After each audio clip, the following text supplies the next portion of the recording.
povo, seja muito bem-vindo, bem-vinda, bem-vinde. Fique à vontade, esse é o seu Azevich da TV Câmara de Salvador. Você já sabe que esse espaço aqui é todinho seu. A gente vai conversar muito, interagir, bater um papo e trazer sempre os assuntos do nosso dia a dia, as nossas demandas para serem discutidas aqui. Não esqueça que toda segunda-feira, 1h da tarde, tem programa inédito aqui na sua TV Câmara e depois fica tudo disponível lá no nosso YouTube. Então procure TV e Rádio Câmara de Salvador aí no YouTube, que com certeza você encontra o conteúdo do Azevich, viu? E hoje eu vou conversar com uma jovem artista baiana que, quando abre a boca, a voz ecoa e ultrapassa qualquer barreira.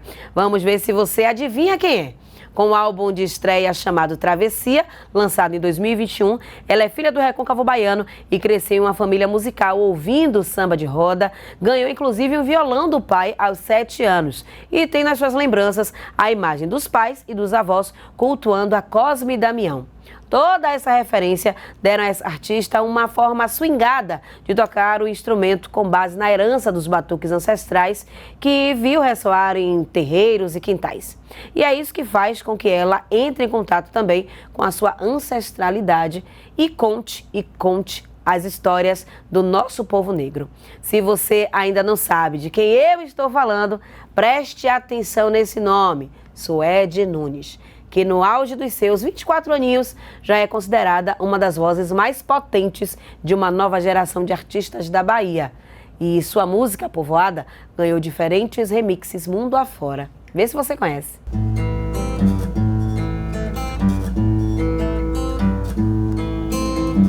Povoada, quem falou que eu ando só?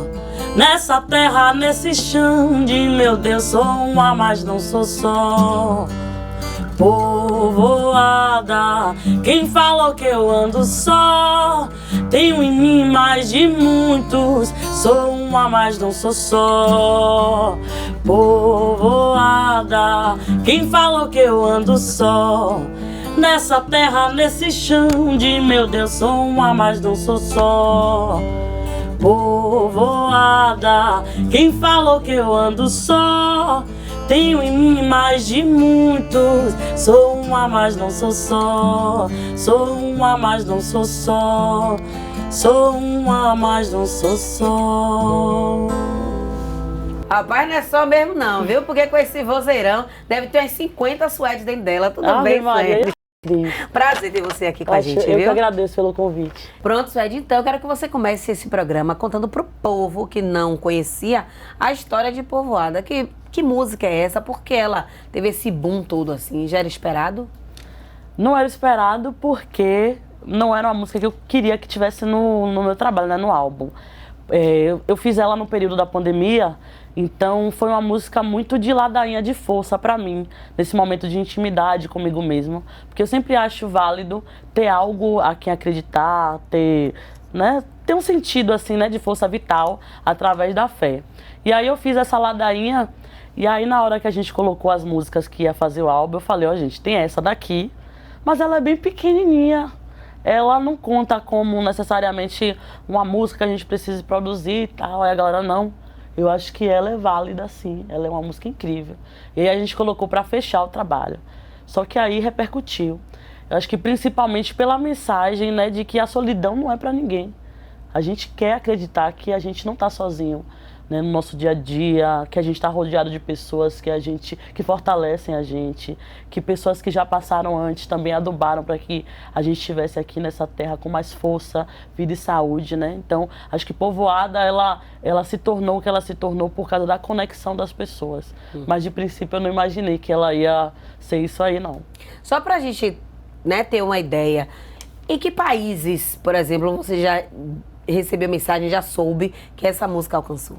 Rapaz, já tocou. Então, aí que tá o lance, né? Porque as pessoas estão fazendo remix da minha música Povoada. E o remix, ele, né, a música eletrônica, ela tem povoado muito, assim, esse universo de outros continentes e tal. Então, Povoada, eu acho que já tocou, no mínimo, nos 5.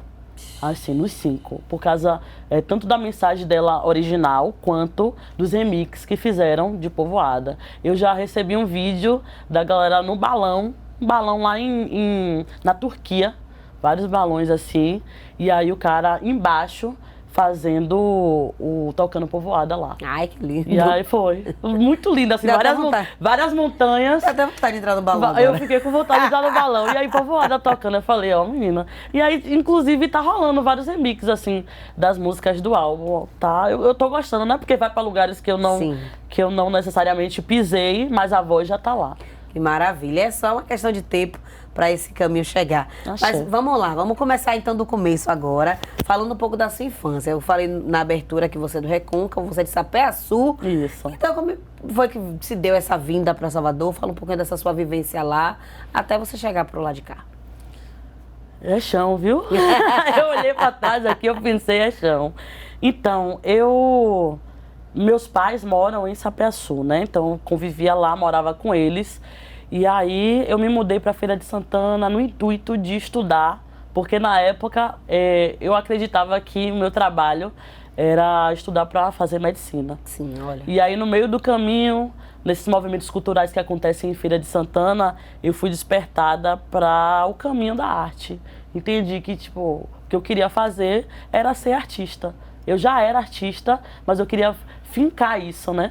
E aí eu lembro que para não parar de estudar, fazer uma faculdade, eu fui para Cachoeira para poder fazer o curso de História. E aí lá eu comecei a escrever. Foi o lugar onde eu me entendi compositora, né? E sujeito da minha história. Eu queria escrever canções que fossem minhas. Porque eu fazia barzinho antes e eu não ficava satisfeita com esse ambiente de eu estar cantando músicas que não eram minhas e que, ao mesmo tempo, as pessoas não prestavam atenção, né? Eu estava ali, mas as pessoas comiam, bebiam, conversavam. Sempre tinha aquelas primeiras 3 músicas que a galera ficava, eita, que voz. Mas depois tudo voltava a ser novamente o ambiente do barzinho. E isso me incomodava. Eu falava, poxa, eu não quero. Fora que é um tempão de hora, né? E a remuneração era, meu Deus, minúscula. E aí eu comecei a compor. Falei, quero escrever as minhas músicas, quero falar da minha história. E aí você pode ditar, né, a direção. E aí a gente gravou um clipe chamado Velejo, com essa primeira canção minha. E aí as coisas foram começando a surgir, né? Foi o meu primeiro trabalho, então foi minha entrada no mercado. E aí depois a gente produziu esse álbum, Travessia, né? Que foi onde a música Povoada viralizou e tal, mas tudo foi produzido no Recôncavo. Através da expansão desse álbum, a gente vai entendendo, né? Que alguns lugares se tornam miúdos para o mercado, né? Então, eu não entendia que, infelizmente, o interior, ele ainda carecia de oportunidades para o que o meu trabalho estava pedindo, né? Então, eu viajei muito, a gente viajou muito a show, né? Eu e a banda, e tive que vir para Salvador, né? Eu tô morando aqui em Salvador, né? Mais ou menos 3 meses, para esse fluxo de estar na capital e desenvolver dentro do mercado o que eu faço. Porque sonho não é só sonhar. Você precisa de oportunidade, você precisa de um alicerce firme, né? Que envolve circulação, envolve as pessoas estarem te vendo, estarem te acessando, que não necessariamente eu tinha lá no interior. Então eu precisei circular para que o caminho também andasse, né? Exu gosta de movimento, né, minha irmã? Então a gente, onde tá rolando movimento, a gente tem que ir, né? Não adianta remar contra a maré. Exatamente. Né? Persistir ali, bater. Não, vai ter que ser do. Tem que rezar e tem hora que é fazendo. preciso se centrar e seguir o fluxo do mar. Exatamente. Né? Agora, falando ainda dessa sua vivência lá no Recôncavo, em Sapé-Açu, você ganhou um violão aos 7 anos. Eu queria que você falasse um pouco da importância disso, né? Porque eu acho que logo na infância, você ter esse acesso a um violão, né? Começar a ter também essas referências que você tinha do seu pai, dos seus avós, em relação à sua ancestralidade, em relação à música, isso tudo tem um peso na sua vida e na sua carreira. Fale um pouco desse momento e de como você carrega isso com você. Sim. A princípio, eu nem queria ser como meu pai, né? Porque meu pai tocava violão e saía por aí tocando, em barzinho. Meu pai tocava muito bolero. E aí ele, eu quero que você toque e tal. E eu nunca liguei pra isso, né? E aí meu pai me disse que tinha um presente pra me dar, né? Eu achei que era uma boneca que a gente ficava assistindo. Aquelas bonecas que passavam na televisão cheia de casa de coisa, eu achava que era isso. E aí quando cheguei lá no quarto, no dia do meu aniversário de 7 anos, aí meu pai me apareceu com a boneca, com um violão. Eu lembro que eu fiquei bem triste, assim. Mas aí depois você vai entendendo um contexto, né? O que é que meu pai vivia? Meu pai vivia um momento onde a música proporcionava para ele alegrias, né? Ele circulava, ele era referência no que ele fazia. Então, de certa forma, ele também queria que eu vivesse a experiência que ele também sentia ao pegar o violão. E a música, junto com esse instrumento que eu levava para a escola, me permitiu não ser tímida. Hoje, até se eu passo por algum momento de timidez, eu não me sinto paralisada, porque o violão me fez, né, ir pra frente durante muito tempo, né, criança. Oi, meu nome é Suede, eu vou cantar essa música agora. E às vezes meu pai ficava, vai, cante aí. Eu ficava, não, pai. E minha mãe dizia, não, deixe ela. Mas aí eu ia lá e tocava, e as pessoas sabiam na cidade toda que eu tocava. Então, por exemplo, alguns fatos sociais que acontecem quando a gente está na escola, nós pessoas pretas, o racismo, por exemplo. Eu fui uma menina que eu burlei um pouco o impacto dele, porque eu tocava violão e naquele momento que eu tocava violão eu era o centro. Então eu tocava, as pessoas gostavam de mim porque eu tocava violão. Então eu vivi uma infância negra na escola totalmente diferente porque eu tinha música. E talvez se eu não tivesse a música, eu vivenciasse uma escola um pouco mais danosa. E eu não vivi uma escola tão danosa porque eu tinha música. Então isso, para mim, me alicerçou. A arte, ela muda o pensamento. Você vive a vida de uma outra forma, visualiza a vida de outra forma. E principalmente na infância, ela é formadora do que você... dos seus pensamentos, das suas ideias... futuramente, né? Então a arte me salvou. Acho que aquele movimento que meu pai fez, de ter me dado o violão muito cedo, ele me formou o jeito que eu penso hoje e como eu me imponho, né, socialmente.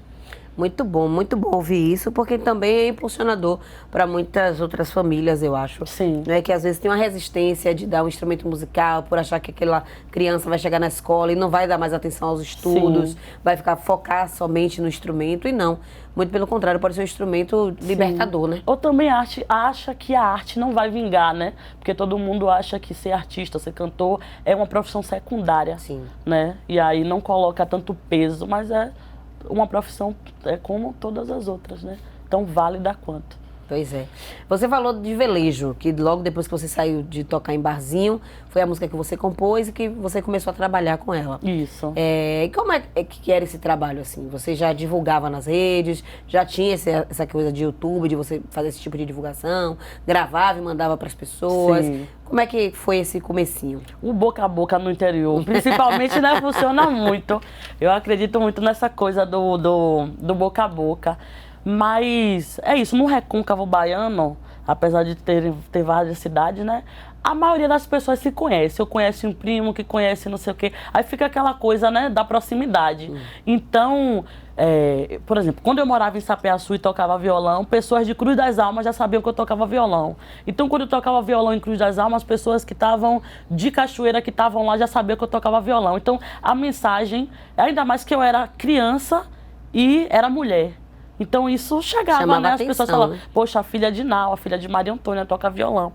E essa é uma notícia, né, que passa logo, ainda mais quando as pessoas gostam.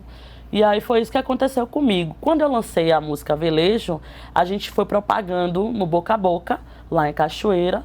E a gente também faz conexões, né? A gente tem muito esse costume de fazer redes, né? Nós temos uma rede, que você também tem uma outra rede. Enfim, aí a gente vai alicerçando, mas eu colocava muito no WhatsApp, a gente mandava link para todo mundo, às vezes tinha um artista que a gente gostava que chegava lá no direct, ouça isso aqui, e aí foi chegando dessa forma, né? Até a galera começar a pedir mais coisas, assim, só tem isso? Eu ficava, gente, só tem isso. Vem devagar. E aí a galera queria que eu fizesse show, mas eu não tinha mais músicas, aí eu fui compondo, e aí rolou de fazer a gravação do disco, né? Mas quando eu gravei o disco, eu já tinha, no caso, essas canções feitas. Eu também toquei muito na universidade, né? Porque eu estudei História na UFRB, então eu tocava dentro da UFRB nos eventos culturais. Então as pessoas sabiam que eu tinha essa música gravada, mas que eu tinha outras músicas escritas, né? Mas começou nesse processo, assim, de boca a boca, e depois foi se expandindo. Pois é, lembrando que o álbum foi lançado em 2021. Em 2021. Ou seja, tem só 2 aninhos, né? 3 aninhos. Sim. Agora. E eu já tava instalando aqui, ó, achando que já fazia tempo e você falando só. 3 aninhos. Mas enfim, já é uma caminhada que já tem muita história para Sim. contar. Agora falando um pouquinho do seu processo criativo, né? Você está falando das suas composições e tal, mas tem gente que diz que não, que dorme, aí depende daquela intuição no meio da Sim. noite, acorda e vai escrever. Toda essa já coisa. tem outras pessoas que dizem que não, acorda e diz, hoje eu vou compor uma música, Sim. senta, escreve e sai uma música. Como é o seu processo criativo? É isso. Para mim, a arte é muito intuitiva. Eu acredito que a intuição, mesmo tanto quando vem assim do nada, tanto quanto parar na mesa e falar, hoje eu vou escrever. Eu acho que tudo é um processo intuitivo, artístico mesmo. Eu tenho músicas que nasceram assim, né, dessa coisa do, ai meu Deus, pensei nessa frase aqui, rolou, escrevi. E teve músicas que eu sentei e decidi, ó, hoje eu vou sentar e vou escrever uma música sobre isso. Como aconteceu com a cantiga que eu fiz para minha avó, uma música chamada Gilda, que eu fiz no intuito de eternizá-la numa canção. Ah, que lindo. E aí eu sentei e escrevi. Mas eu acho que o processo criativo, ele acontece a todo tempo, né? A gente está cercado de coisas que inspiram a gente e que faz com que a gente queira registrar, assim, no papel. As pessoas me perguntam frequentemente quem são as minhas referências musicais. E aí eu penso que as minhas referências musicais nem sempre são pessoas que cantam e que tocam. Às vezes vira música uma referência que está ali ao meu redor. Então, essa referência artística, ela é muito ampla, né? Então, meu processo de composição, de produção, ele também é muito abrangente. Assim, eu não sei explicar direito, mas ele acontece, tanto parando para escrever e pensando, né? Porque a poesia está em si, né? Ela já é poesia por si só e está na gente. E também, intuitivamente, rola dela chegar. E aí, é isso, vai vivendo e indo, né? Vai vivendo e indo. Como você estudou história, você acha que esse processo criativo também passa por aí? Você estudar história te deu uma base, um conhecimento maior sobre sua própria história para te ajudar a trazer a sua ancestralidade para suas composições? Ah, com certeza. Eu lembro que na UFRB eu tive um professor de história da África, que era Juvenal História da Bahia, que era Paulo de Jesus. E eles faziam essa coisa de trazer a nossa Bahia, a nossa história preta para dentro de uma universidade. Porque o curso de História não tinha muito legado na UFRB preto. Tinha muita coisa eurocentrada. Então, eles foram os professores que trouxeram essa história preta para dentro do curso de História. E aí, eu fiquei encantada. Eu lembro que eles dois foram dois professores que marcaram a minha trajetória. E eu comecei a ler sobre isso, né? A ler mais sobre a nossa história nesse período. E aí, eu quis transcrever isso em músicas, né? Sobre a história do lado de cá, sobre a nossa navegação pelas águas da Calunga Grande, né? E aí eu fui escrevendo. Então me alicerçou demais, porque é como se eu fizesse a minha música ser um livro de história. Sim. Né? Eu uso a arte para me registrar dentro de uma história que me apaga. Então isso também é fazer história, né? Construir uma narrativa que os livros não querem contar. Então um álbum meu onde eu falo sobre ancestralidade, ele é um livro escutado, né? Eu diria. Com certeza. Olha, tá boa, né, a conversa, vocês estão aí gostando, mas a gente tem que fazer uma pausa. Coisa rápida, só o tempo de beber uma aguinha, mas óbvio que a gente vai com música e você vai escolher qual é a música falando da nossa ancestralidade, pode ser Gilda, falando de sua avó, a que você quiser, pra gente ir pro intervalo assim, ou se deleitando com a sua voz, e daqui a pouco a gente volta com mais Azevite. Simbora. Quem vai comer pirão de água, sal e alho? A receita de Santo Antônio, santo do matrimônio pra quem não quis mais casar. Bota querosene nesse candeeiro, falta luz, não vai agora, mas se for vai ter que ter pra usar. Baixa a cabeça pra poder rezar. É tanta benção pra cabeça, guarda-chuva, sai, não leva, pé descalço, corre. Pega bicho. Pega cipó, rezar pro santo manto, cobre a santa, é burro, trincatran, camolha, planta, olha o varal e fumo é enguiço. O que é quem? O que é e quem foi quem? O que é quem ainda é amém? O que é quem? O que é quem foi quem? O que é quem ainda é a mim?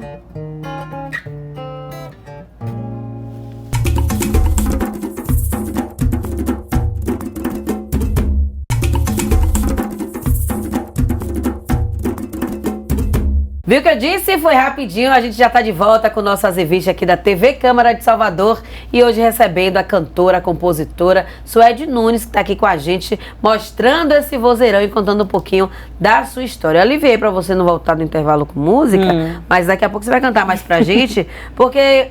Como a gente falou no começo, vem falando ao longo do programa, essa vinda sua do Recôncavo não é uma vinda sozinha, né? Parece que tem um movimento de artistas vindo de lá, do interior da Bahia, e trazendo um som diferente, uma arte diferente aqui para a capital. Como você disse, é importante esse movimento, né? Tem uma hora que a arte pede para o mercado, é mais fácil, talvez, o trâmite aqui na capital, mas eu queria que você falasse.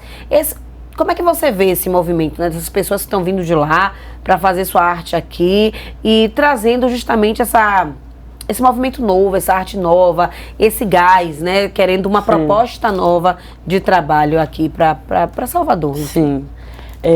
Eu tenho uma problemática com isso. Eu gosto muito do movimento, da gente estar sempre, né, buscando novos lugares para furar bolhas. Mas eu não gosto do motivo da saída das pessoas do interior. Sim. Eu gosto que aconteça, mas não gosto do motivo, porque geralmente o motivo é pela falta, pela escassez do que o trabalho, do que a arte dessas pessoas precisam. Sim. E para mim existe uma problemática nisso aí. Mas nesse movimento de estar aqui em Salvador e comungar com outros artistas, eu acho muito importante, muito válido, eu acho que cresce bastante as trocas, né? Eu sou uma pessoa que eu gosto de trocar.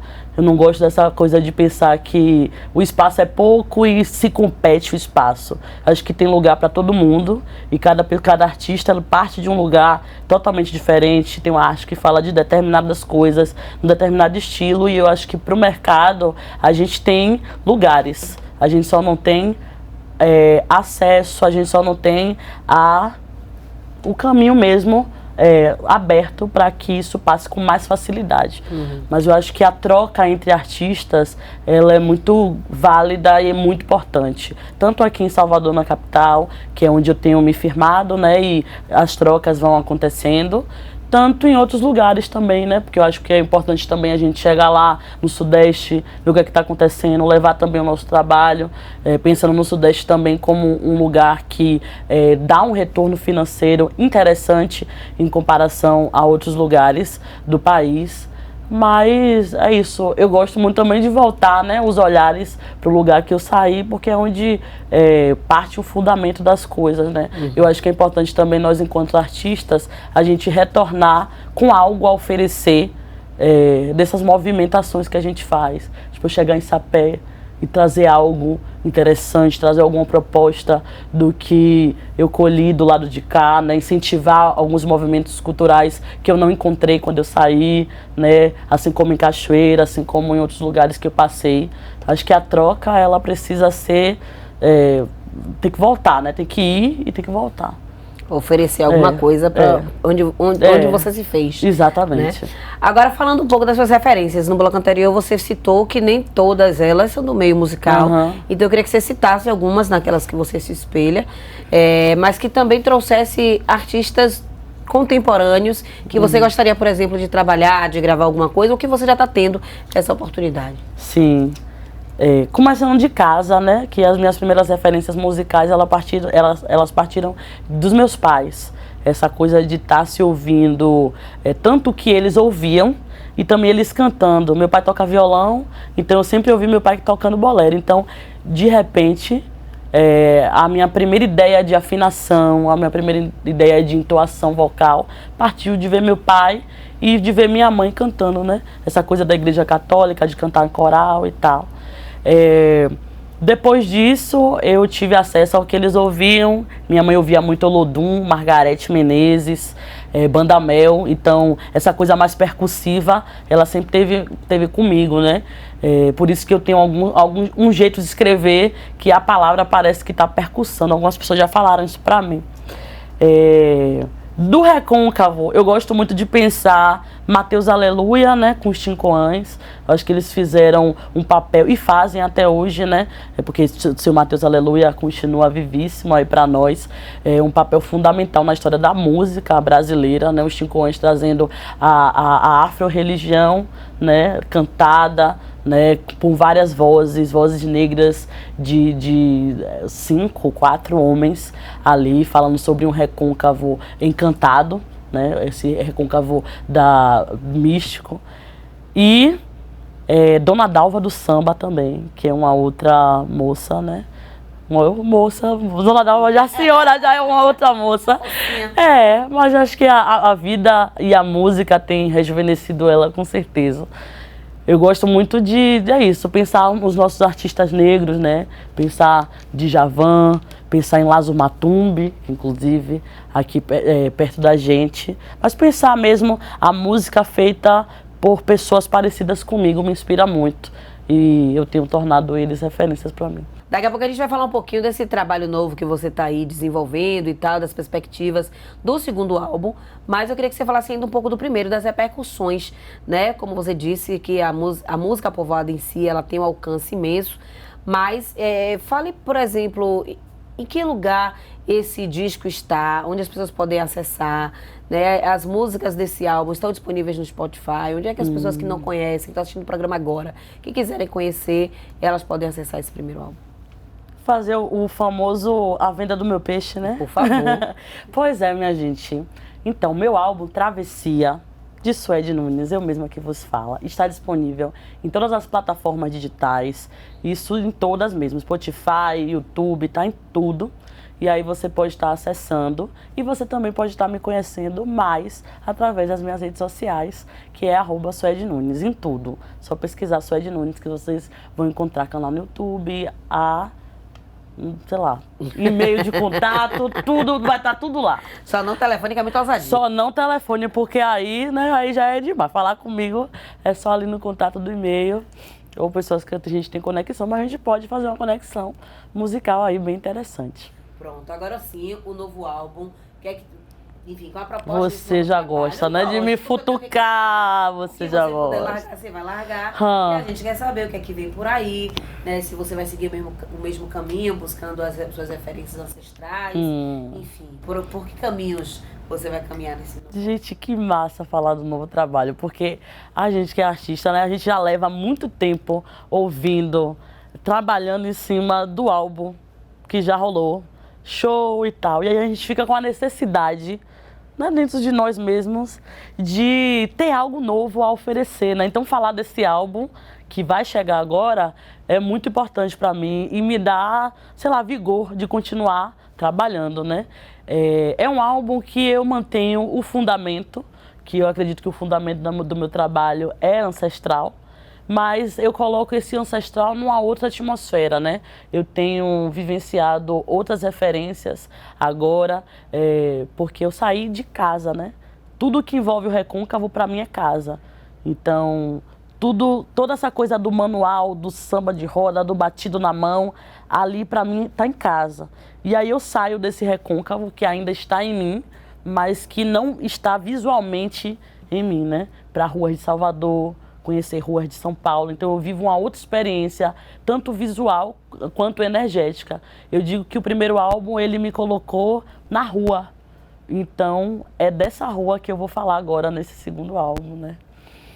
E a rua é palco de quem, né? Aí vocês atiçam o que é ancestral, o que é que envolve o ancestral da rua, que vocês vão entender do que é que eu falo nesse próximo trabalho. Mas aí a gente tem muito um trabalho que ele não é mais orgânico, o violão tocado, aquela coisa singela aqui dos elementos gravados nas cordas, né? A gente tem uma coisa mais eletrônica aí, de synths, né? Umas coisas assim, mas mantendo tambores, que eu acho que nunca pode faltar, assim, né? Do que eu busco de sonoridade.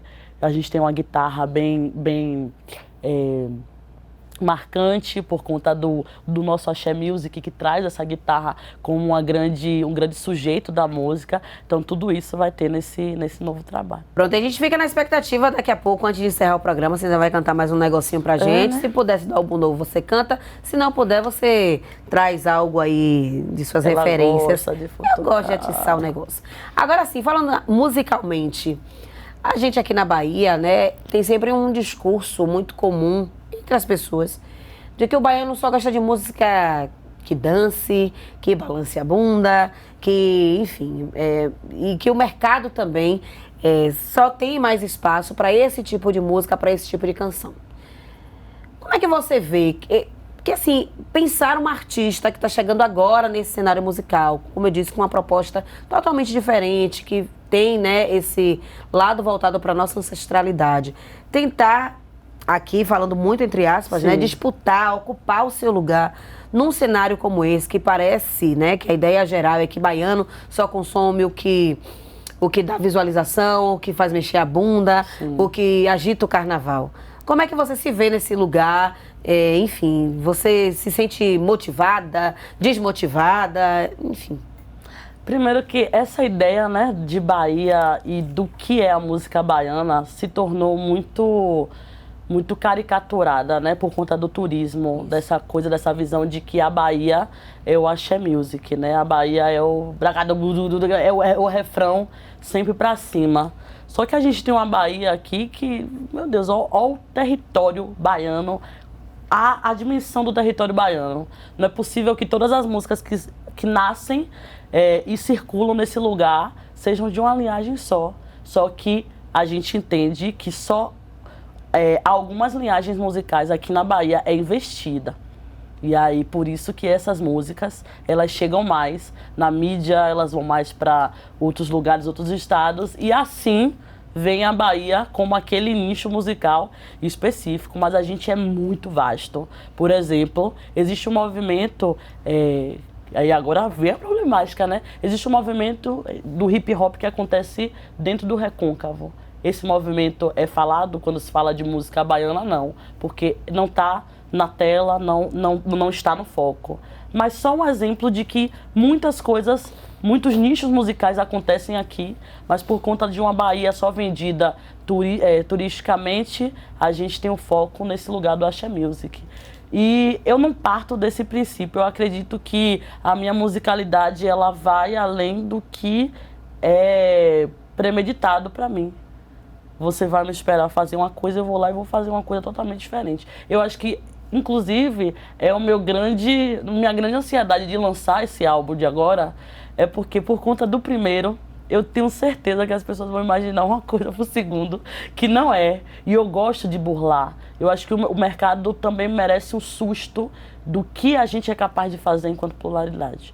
Né? Nós, artistas, principalmente pretos, uma pessoa olha pra mim, me vê chegando, a maioria das vezes olha pra ela, essa mulher canta samba.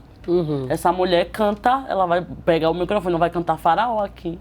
E não vou cantar Faraó, eu vou cantar uma música tipo Gilda aqui agora, que é uma música que tem uma pegada estilo Lenine. E aí? Não é o que a galera espera. Então, eu acho que é bom dar um susto, assim, e eu não tenho medo do lugar que... Eu sei o que é que me atravessa dentro do mercado musical e porque eu não estou, talvez, lá onde as pessoas imaginem que seja o sucesso, a fama, né? Porque também existem, né, lugares que as pessoas consideram como venceu, chegou, está, né? E eu entendo tudo o que passa por mim dentro da minha música para que eu entenda por que eu estou aqui hoje, no lugar que eu estou e os lugares que eu alcanço ou não. Mas eu acho que dentro do meu trabalho, eu acho que a minha história, de certa forma, eu me empenho para mostrar para o mundo e para o mundo da música que nós podemos fazer mais e nós também podemos criar os nossos próprios caminhos, mesmo dentro do mercado que invisibiliza a gente, que é tão machista, que é tão racista também, com as nossas canções. Não tenho medo, não. Tô pra jogo. Oxi. Tô aqui, tô indo embora. É isso aí, que bom que você tá pra jogo, viu? Que a gente quer ver esse vozeirão aí ganhando o mundo literalmente, para além de Povoada. Mas infelizmente nosso tempo é curto, a gente já está no final do nosso programa. Eu quero já agradecer demais a participação, adoro te encontrar, adoro ouvir você. A gente já gosta de uma fofoca. Já gosta de uma fofoca, de uma conversa. E se deixar, a gente só para amanhã. Mas eu vou dar esse brinde aos nossos ouvintes e telespectadores para que eles possam ter mais um pouquinho da sua voz, né? Antes da gente encerrar esse programa. Alguém manchou a minha conta, tem um pedaço deles nisso aí. Eu nunca ouvi esse ditado, nega, que o que se faz aqui não paga. Alguém manchou a minha conta, tem um pedaço deles nisso aí. Eu nunca ouvi esse ditado, nega, que o que se faz aqui não paga. Alguém pulou as 7 ondas, mas quis escravos em meu mar. O ancestral disse o ditado certo, aqui se fez tem que pagar. A carne mais barata hoje ouse dar teu preço, nem mesmo a palavra. Trocar os papéis, mas sem se cortar os réis, sempre fomos reis. E sempre fomos reis, sempre fomos reis, sempre fomos reis, sempre fomos reis, sempre fomos reis, sempre fomos reis, sempre fomos reis.